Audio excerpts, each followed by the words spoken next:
भारत माता की। यूपी की राज्यपाल श्रीमती आनंदीबेन पटेल, यहां के लोकप्रिय और ऊर्जावान मुख्यमंत्री श्रीमान योगी आदित्यनाथ जी, उप मुख्यमंत्री श्री केशव प्रसाद मौर्य जी,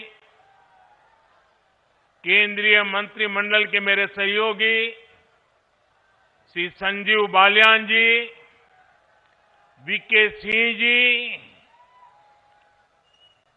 मंत्री श्री दिनेश खटीक जी, उपेंद्र त्रिपाठी जी, श्री कपिल देव अग्रवाल जी, संसद में मेरे साथी श्रीमान सतपाल सिंह जी, राजेंद्र अग्रवाल जी, विजय सिंह जी तोमर, श्रीमती कांता कर्णब जी, विधायक भाई सोमेंद्र तोमर जी, संगीत सोम जी,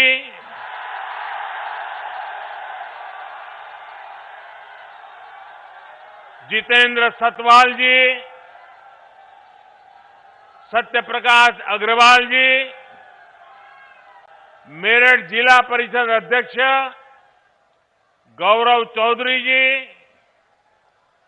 मुजफ्फरनगर जिला परिषद अध्यक्ष वीरपाल जी, अन्य सभी जनप्रतिनिधिगण और मेरठ मुजफ्फरनगर दूर दूर से आए मेरे प्यारे भाई और बहनों, आप सभी को 2022 की बहुत बहुत शुभकामनाएं।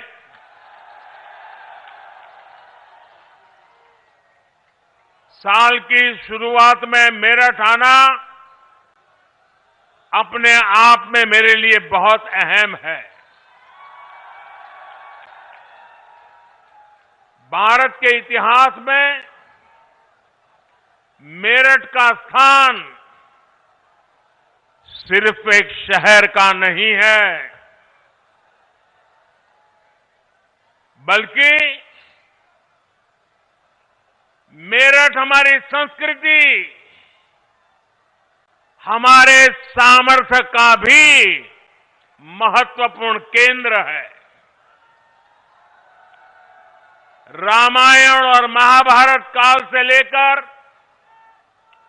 जैन तीर्थंकरों और पंच प्यारों में से एक भाई धर्म सिंह तक मेरठ ने देश की आस्था को ऊर्जावान किया है।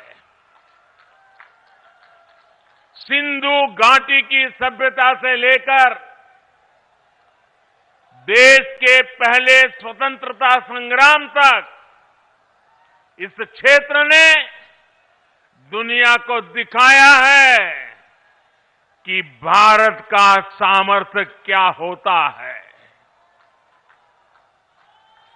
1857 में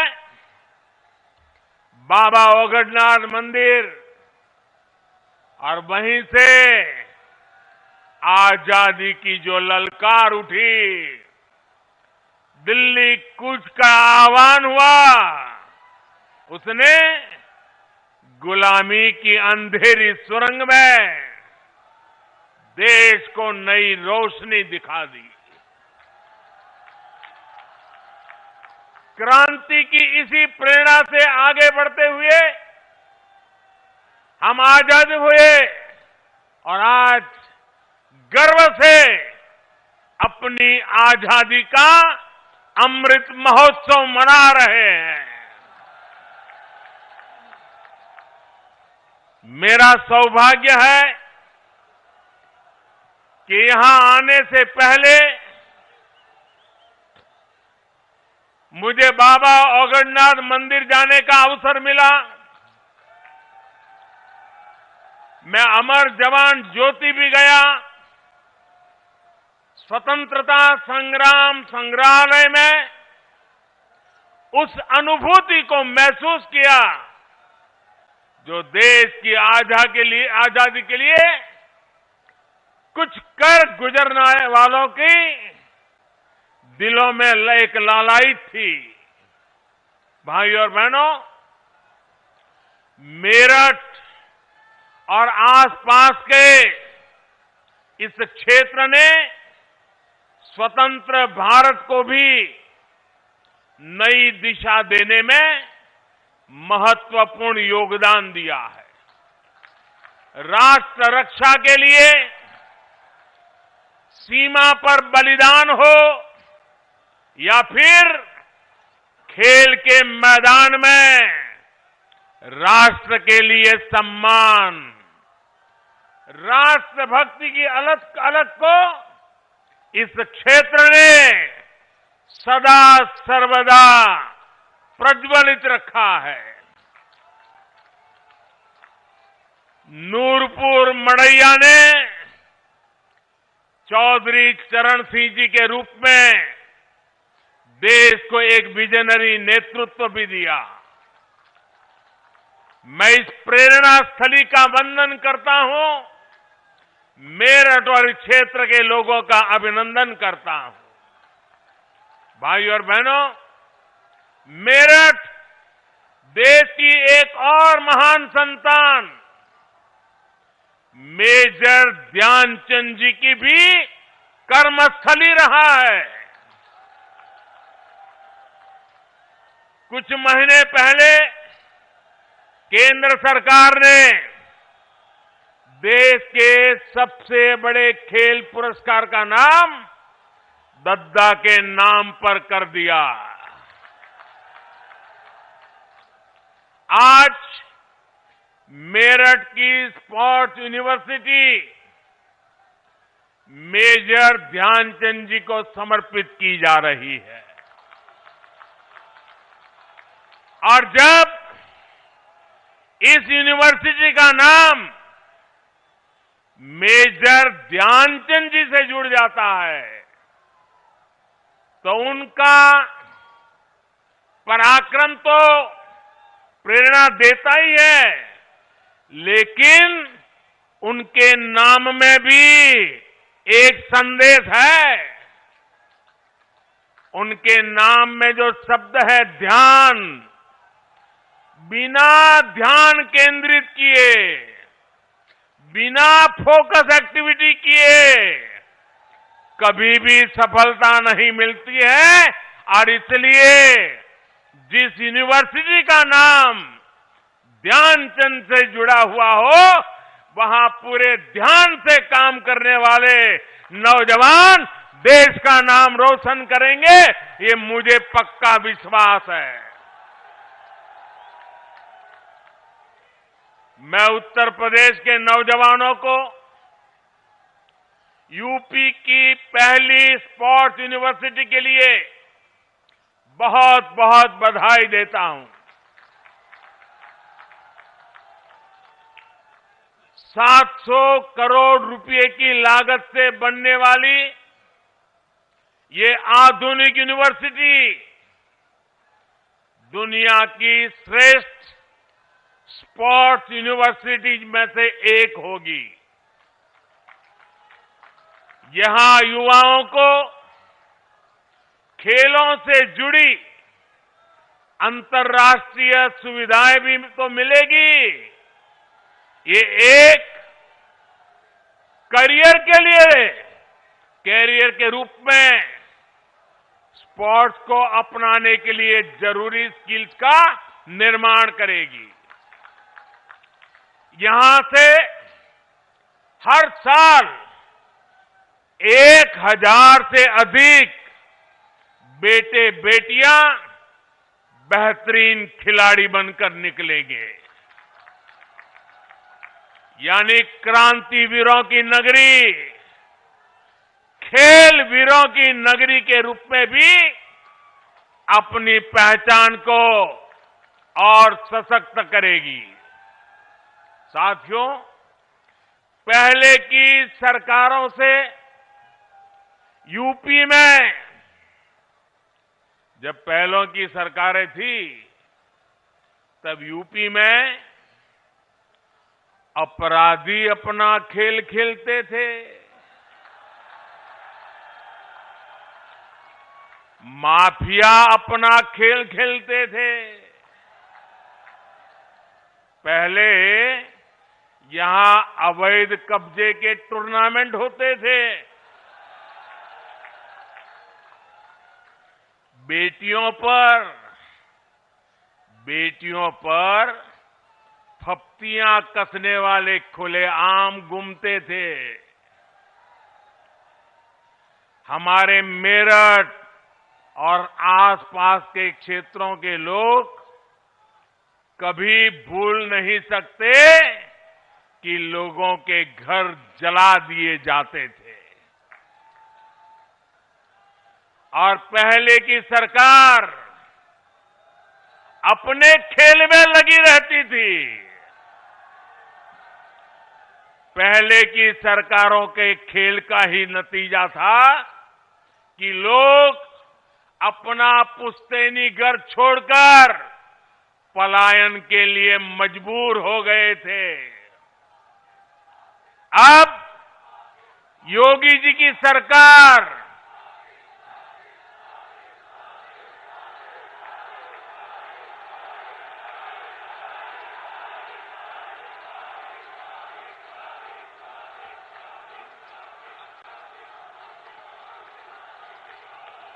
पहले क्या क्या खेल खेले जाते थे,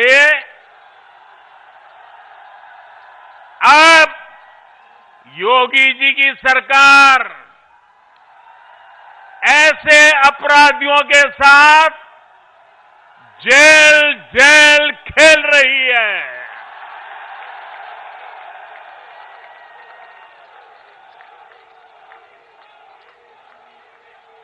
5 साल पहले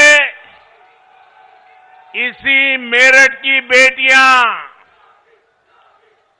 शाम होने के बाद अपने घर से निकलने से डरती थी।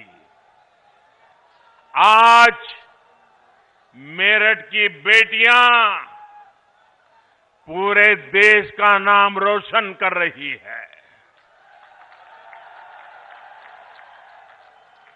यहां मेरठ के सोतीगंज बाजार में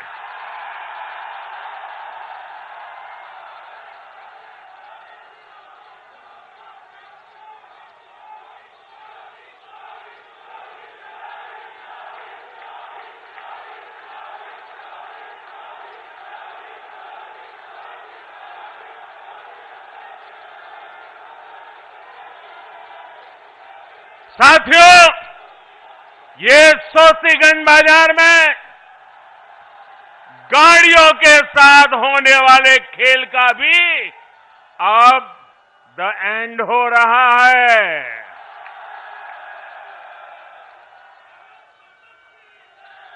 अब यूपी में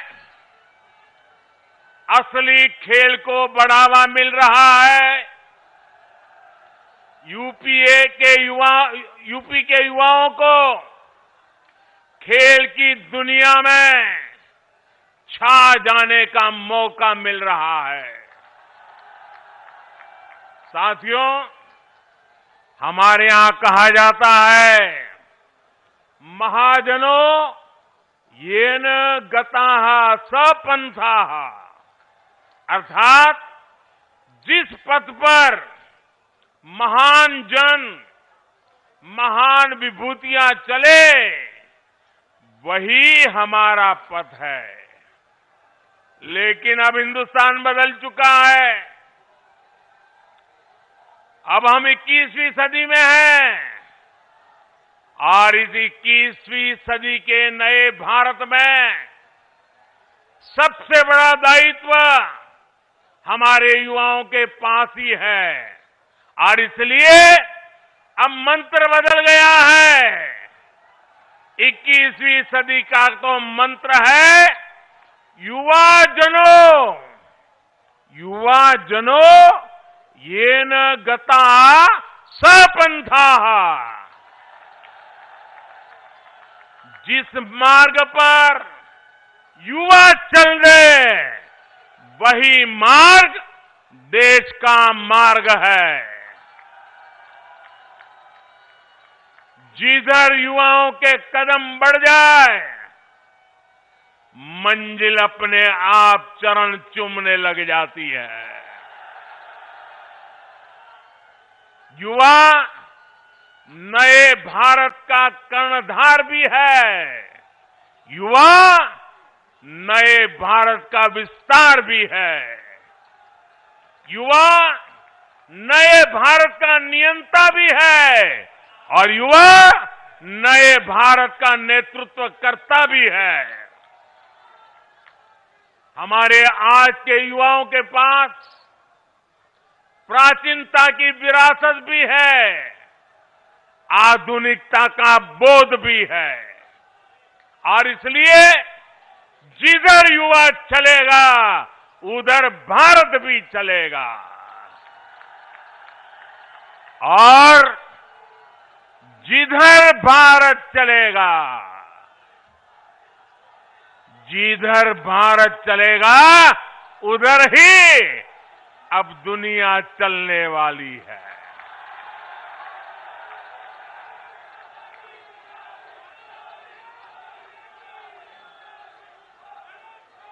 आज हम देखें तो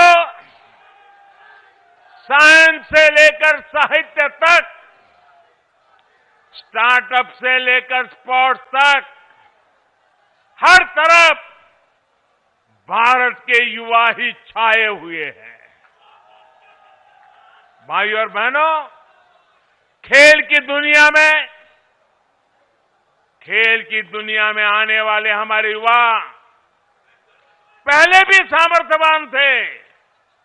उनकी मेहनत में पहले भी कोई कमी नहीं थी। हमारे देश में खेल संस्कृति भी बहुत समृद्ध रही है। हमारे गांवों में हर उत्सव, हर त्योहार में खेल एक अहम हिस्सा रहता है। मेरठ में होने वाले दंगल और उसमें जो घी के पीपे और लड्डुओं की जीत का पुरस्कार मिलता है, उस स्वाद के लिए किसका मन मैदान में उतरने के लिए ना हो। लेकिन ये भी सही है कि पहले की सरकार की नीतियों की वजह से खेल और खिलाड़ियों को उनकी तरफ देखने का नजरिया बहुत अलग रहा। पहले शहरों में जब कोई युवा अपनी एक पहचान, अगर वो अपनी पहचान एक खिलाड़ी के रूप में बताता था,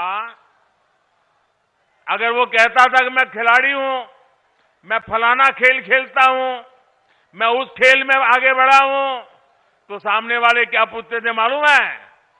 सामने वाले पूछते थे, अरे बेटे खेलते हो ये तो ठीक है, लेकिन काम क्या करते हो?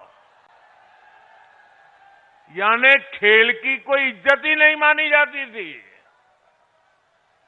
गांव में यदि कोई खुद को खिलाड़ी बताता तो लोग कहते थे, चलो फौज या पुलिस में नौकरी के लिए खेल रहा होगा। यानी खेलों के प्रति सोच और समझ का दायरा बहुत सीमित हो गया था। पहले की सरकारों ने युवाओं के इस सामर्थ्य को महत्व नहीं दिया। ये सरकारों का दायित्व था कि समाज में खेल के प्रति जो सोच है, उसे खेल को, उस सोच को बदल करके खेल को बाहर निकालना बहुत जरूरी है। लेकिन हुआ उल्टा, ज्यादातर खेलों के प्रति देश में बेरुखी बढ़ती गई, परिणाम ये हुआ कि जिस हॉकी में गुलामी के कालखंड में भी मेजर ध्यानचंद जी जैसी प्रतिभाओं ने देश को गौरव दिलाया, उसमें भी मेडल के लिए हमें दशकों का इंतजार करना पड़ा। दुनिया की हॉकी प्राकृतिक मैदान से एस्ट्रो टर्फ की तरफ बढ़ गई, लेकिन हम वहीं के वहीं रह गए। जब तक हम जागे तब तक बहुत देर हो चुकी थी। ऊपर से ट्रेनिंग से लेकर टीम सिलेक्शन तक हर स्तर पर भाई भतीजावाद, बिरादरी का खेल, भ्रष्टाचार का खेल, लगातार हर कदम पर भेदभाव और पारदर्शिता का तो नामो निशान नहीं। साथियों, हॉकी तो एक उदाहरण है, ये हर खेल की कहानी थी। बदलती टेक्नोलॉजी, बदलती डिमांड, बदलती स्किल्स के लिए देश में पहले की सरकारें बेहतरीन इकोसिस्टम तैयार ही नहीं कर पाई।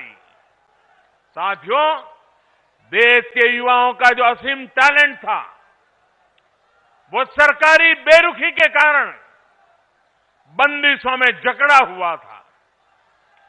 2014 के बाद उसे जकड़ने से बाहर निकालने के लिए, उस जकड़ में से बाहर निकालने के लिए हमने हर स्तर पर रिफॉर्म किए। खिलाड़ियों के सामर्थ्य को बढ़ाने के लिए हमारी सरकार ने अपने खिलाड़ियों को 4 शस्त्र दिए हैं। खिलाड़ियों को चाहिए संसाधन, खिलाड़ियों को चाहिए ट्रेनिंग की आधुनिक सुविधा, खिलाड़ियों को चाहिए अंतर्राष्ट्रीय एक्सपोजर, खिलाड़ियों को चाहिए चयन में पारदर्शिता।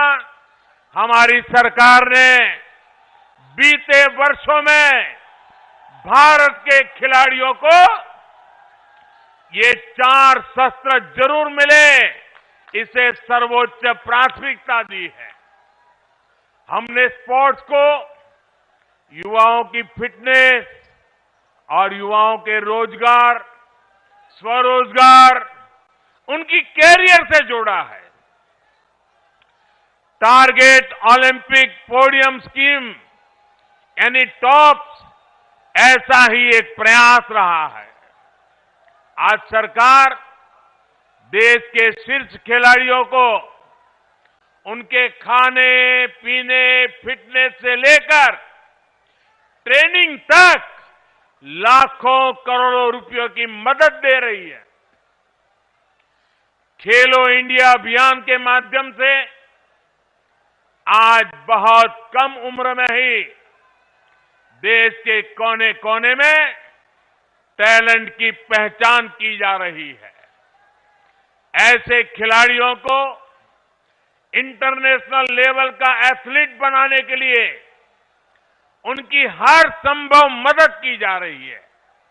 इन्हीं प्रयासों की वजह से आज जब भारत का खिलाड़ी अंतर्राष्ट्रीय मैदान पर उतरता है तो फिर उसका प्रदर्शन दुनिया भी सराहती है, देखती है।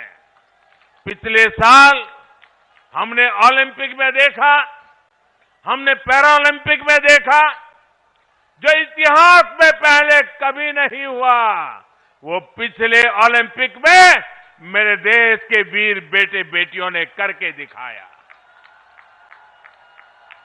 मेडल की ऐसी जड़ी लगा दी कि पूरा देश कह उठा, एक स्वर से देश बोल उठा, खेल के मैदान में भारत का उदय हो गया है। भाइयों और बहनों, आज हम देख रहे हैं कि उत्तर प्रदेश, उत्तराखंड के अनेक छोटे छोटे गांवों कस्बों से, सामान्य परिवारों से बेटे बेटियां भारत का प्रतिनिधित्व कर रहे हैं। ऐसे खेलों में भी हमारी बेटे बेटियां आगे आ रही हैं, जिनमें पहले संसाधन संपन्न परिवार के युवा ही हिस्सा ले पाते थे। इसी क्षेत्र के अनेक खिलाड़ियों ने ओलंपिक्स और पैरालंपिक्स में देश का प्रतिनिधित्व किया है। सरकार गांव-गांव में जो आधुनिक स्पोर्ट्स इंफ्रास्ट्रक्चर निर्माण कर रही है, उसका ही ये परिणाम है। पहले बेहतर स्टेडियम सिर्फ बड़े शहरों में ही उपलब्ध थे। आज गांव के पास ही खिलाड़ियों के ये सुविधा दी जा रही है। साथियों, हम जब भी एक नई कार्य संस्कृति को बढ़ाने का प्रयास करते हैं, तो इसके लिए 3 चीजें जरूरी होती है: सानिध्य, सोच और संसाधन। खेलों से हमारा सानिध्य सदियों पुराना रहा है, लेकिन खेल की संस्कृति पैदा करने के लिए खेलों से हमारे पुराने संबंध से ही काम नहीं चलेगा। हमें इसके लिए एक नई सोच भी चाहिए। देश में खेलों के लिए जरूरी है कि हमारे युवाओं में खेलों को लेकर विश्वास पैदा हो, खेल को अपना प्रोफेशन बनाने का हौसला बढ़े। और यही मेरा संकल्प भी है और ये मेरा सपना भी है। मैं चाहता हूं कि जिस तरह दूसरे प्रोफेशंस में से ही हमारे युवा स्पोर्ट्स को भी देखें, हमें ये भी समझना होगा कि जो कोई स्पोर्ट्स में जाएगा वो वर्ल्ड नंबर 1 बनेगा, ये जरूरी नहीं है। अरे देश में जब स्पोर्ट्स इकोसिस्टम तैयार होता है, तो स्पोर्ट्स मैनेजमेंट से लेकर स्पोर्ट्स राइटिंग और स्पोर्ट्स साइकोलॉजी तक स्पोर्ट्स से जुड़ी कितनी ही संभावनाएं खड़ी हो जाती है। धीरे धीरे समाज में ये विश्वास पैदा होता है कि युवाओं को स्पोर्ट्स की तरफ जाना एक सही निर्णय है। इस तरह का इकोसिस्टम तैयार करने के लिए जरूरत होती है संसाधनों की। जब हम जरूरी संसाधन, जरूरी इंफ्रास्ट्रक्चर विकसित कर लेते हैं, तो खेल की संस्कृति मजबूत होने लगती है। अगर खेलों के लिए जरूरी संसाधन होंगे, तो देश में खेलों की संस्कृति भी आकार लेगी, विस्तार लेगी। इसलिए आज इस तरह की स्पोर्ट्स यूनिवर्सिटीज इतनी ही जरूरी है। ये स्पोर्ट्स यूनिवर्सिटीज खेल की संस्कृति के पुष्पित पल्लवित होने के लिए एक नर्सरी की तरह काम करती है। इसलिए ही आजादी के 7 दशक बाद 2018 में पहली नेशनल स्पोर्ट्स यूनिवर्सिटी हमारी सरकार ने मणिपुर में स्थापित की। बीते 7 सालों में देश भर में स्पोर्ट्स एजुकेशन और स्किल्स से जुड़े अनेकों संस्थानों का उनको आधुनिक बनाया गया है। और अब आज major Dhyan Chand sports university sports में हायर एजुकेशन का एक और श्रेष्ठ संस्थान देश को मिला है। साथियों, खेल की दुनिया से जुड़ी एक और बात हमें याद रखनी है, और मेरठ के लोग तो इसे अच्छी तरह जानते हैं। खेल से जुड़ी सर्विस और सामान का वैश्विक बाजार लाखों करोड़ रुपए का है। यहां मेरठ से ही अभी 100 से अधिक देशों को स्पोर्ट्स का सामान निर्यात होता है। मेरठ लोकल के लिए वोकल तो है ही, लोकल को ग्लोबल भी बना रहा है।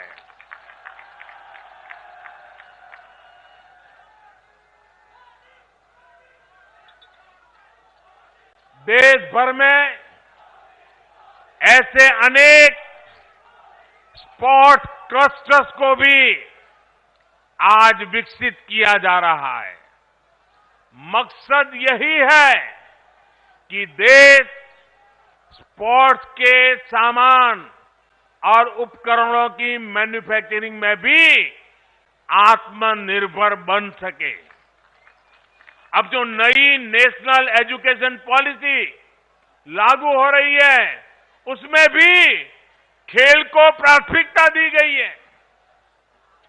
स्पोर्ट्स को अब उसी श्रेणी में रखा गया है जैसे साइंस, कॉमर्स, मैथमेटिक्स, ज्योग्राफी या दूसरी पढ़ाई हो।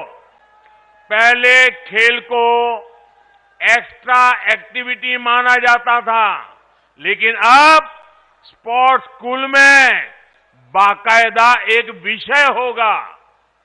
उसका उतना ही महत्व होगा जितना बाकी विषयों का।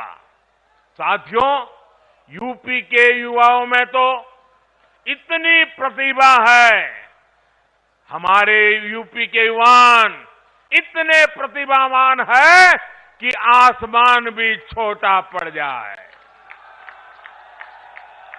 इसलिए यूपी में डबल इंजन सरकार कई विश्वविद्यालयों की स्थापना कर रही है। गोरखपुर में महायोगी गुरु गोरखनाथ आयुष यूनिवर्सिटी, प्रयागराज में डॉक्टर राजेंद्र प्रसाद विधि विश्वविद्यालय, लखनऊ में state institute of forensic sciences, Aligarh में राजा महेंद्र प्रताप सिंह राज्य विश्वविद्यालय, सहारनपुर में मां शाकंभरी विश्वविद्यालय और यहां मेरठ में मेजर ध्यानचंद स्पोर्ट्स यूनिवर्सिटी। हमारा देश साफ है।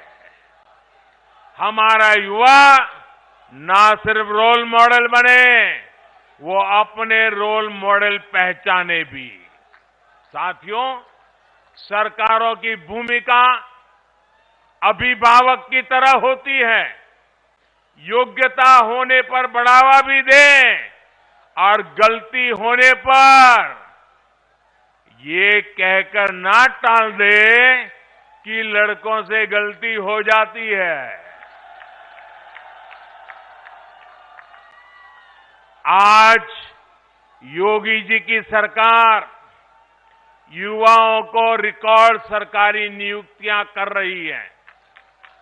आईटीआई से ट्रेनिंग पाने वाले हजारों युवाओं को बड़ी कंपनियों में रोजगार दिलवाया गया है। नेशनल अप्रेंटिसशिप योजना हो या प्रधानमंत्री कौशल विकास योजना, लाखों युवाओं को इसका लाभ दिया गया है। अटल जी की जयंती पर यूपी सरकार ने विद्यार्थियों को टैबलेट और स्मार्टफोन देने का भी अभियान शुरू किया है।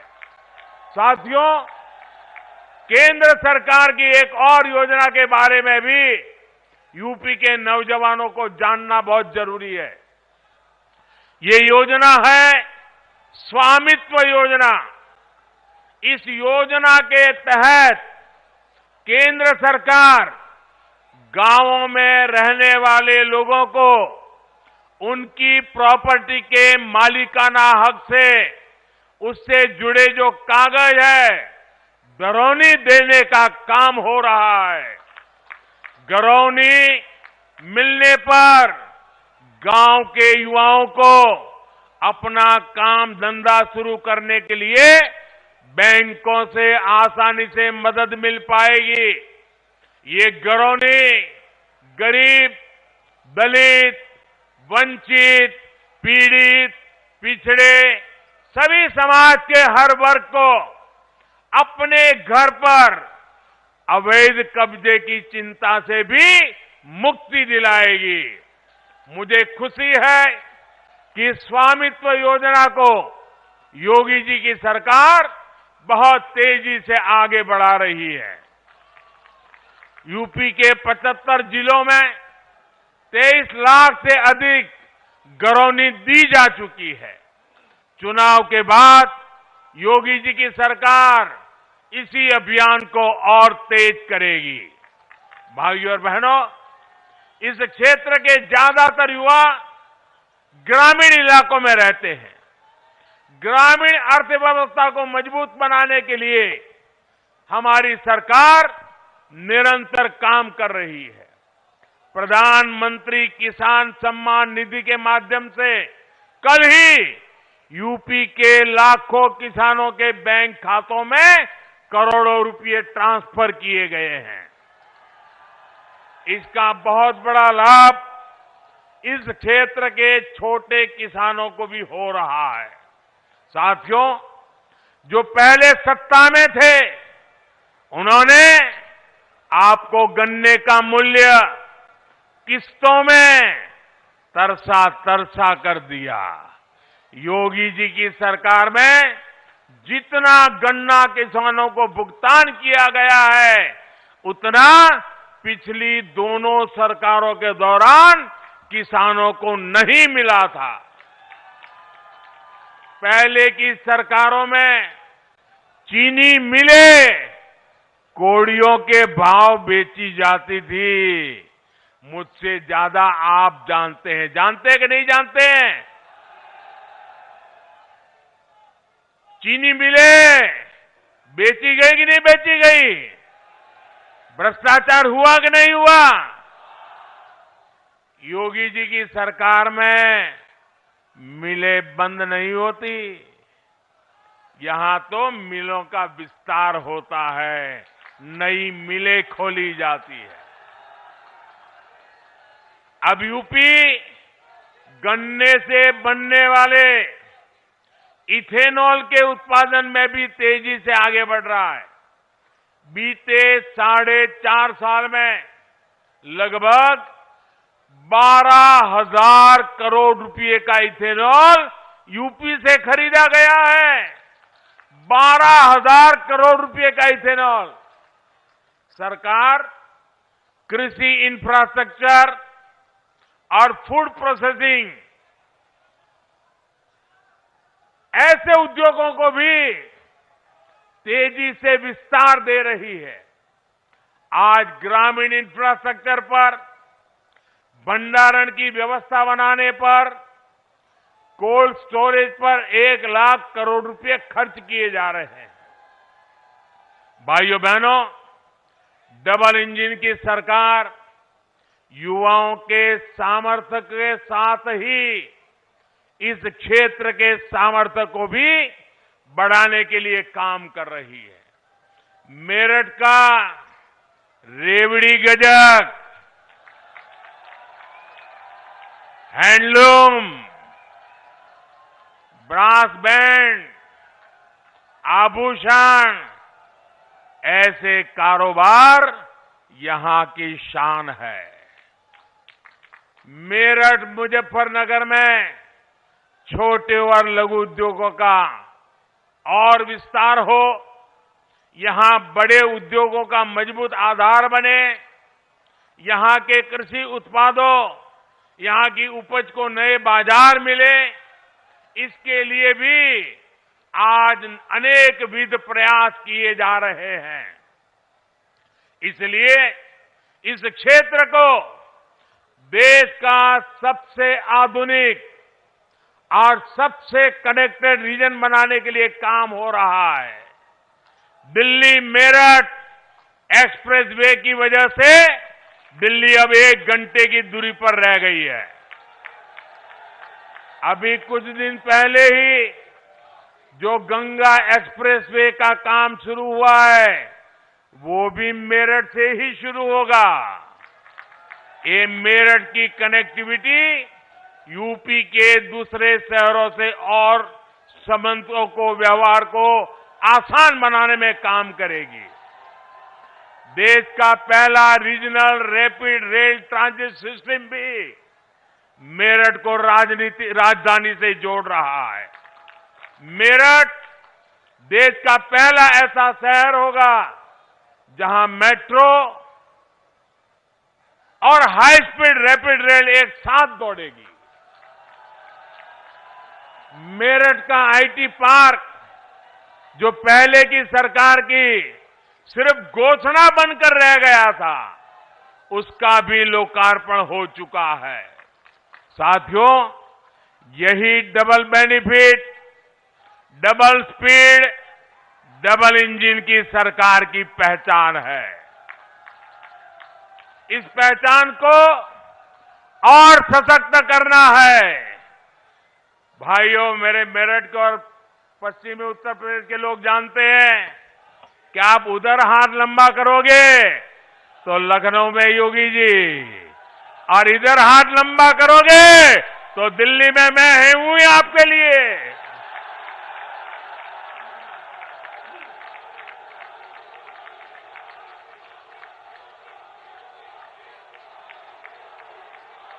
विकास की गति को और बढ़ाना है। नए साल में हम नए जोश के साथ आगे बढ़ेंगे। मेरे नौजवान साथियों, आज पूरा हिंदुस्तान मेरठ की ताकत दे रहा है, पश्चिमी उत्तर प्रदेश की ताकत देख रहा है, नौजवानों की ताकत देख रहा है।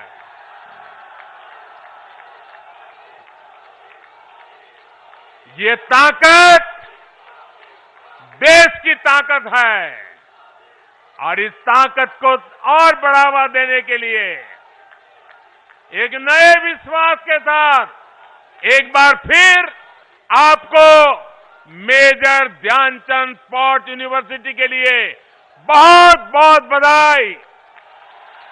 भारत माता की, भारत माता की, भारत माता की। वंदे वंदे वंदे वंदे वंदे वंदे वंदे वंदे वंदे वंदे वंदे वंदे वंदे वंदे।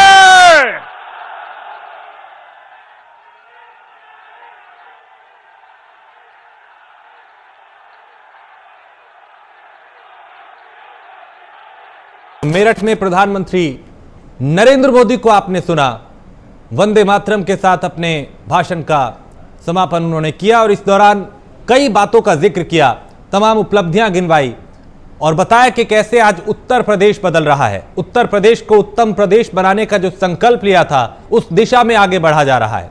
एक्सप्रेसवे से मेरठ की जो रफ्तार है, उन्होंने कहा कि एक रफ्तारी दौरा है ये, और इसी के तहत मेजर ध्यानचंद यूनिवर्सिटी का आगाज किया गया है। और इसमें भी बताया कि पहले माफियाओं का खेल